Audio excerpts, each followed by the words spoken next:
ایک ایسا ملک جسے چاروں اطراف سے سمندر تک رسائی نہ ہو، ایسے ملک کو لینڈ لاکڈ کنٹری کہتے ہیں۔ اس طرح کے ملکوں کے پاس دریا، نہریں وغیرہ تو ہوتی ہیں جو کہ پہاڑوں سے نکلتی ہیں، گلیشیئر سے نکلتی ہیں، اور اس طرح وہ بہتے بہتے دوسرے ملکوں میں داخل ہو جاتے ہیں، لیکن ان کے پاس سمندر، یہ بیچز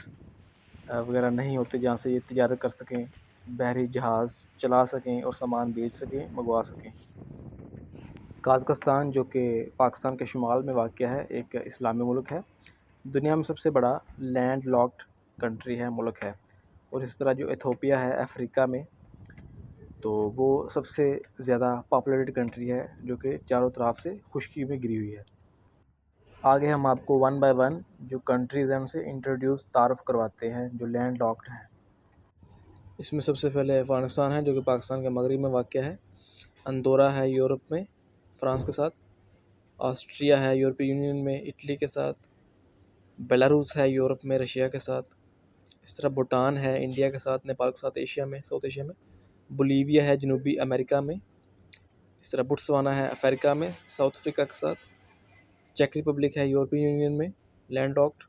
سینٹرل افریقن ریپبلک ہے چیڈ کے ساتھ، اور کرغزستان ہے ایشیا میں، سینٹرل ایشیا میں، منگولیا ہے چائنا کے ساتھ لینڈ لاکڈ، پیراگوئے ہے جنوبی امریکہ میں برازیل کے ساتھ، نیپال ہے ادھر بنگلہ دیش کے ساتھ، اور لکسمبرگ جو دنیا ون آف دی موسٹ جو ویلتھی کنٹریز ہیں یورپی یونین میں۔ اسی طرح تقریباً 40 ایسے ممالک ہیں جو کہ جن کے پاس بین الاقوامی پانیوں تک رسائی حاصل نہیں ہے۔ عام طور پر چاروں طرف سے اس طرح خشکی میں گرے ہوئے ہونے سے کافی جو ہیں معاشی، سیاسی اور دوسرے نقصانات کا سامنا کرنا پڑتا ہے، اور اسی لیے تمام ممالک کی یہ کوشش ہے کہ وہ پانی تک رسائی حاصل کریں، سمندر تک رسائی حاصل کریں، جیسا کہ سی پیک ہے، China Pakistan economic corridor, China کی یہ ترجیح ہے، اربوں ڈالر وہ خرچ کر رہا ہے، پاکستان میں لگا رہا ہے سمندر تک رسائی کے لیے گوادر میں، پھر تجارت کر سکے وہ۔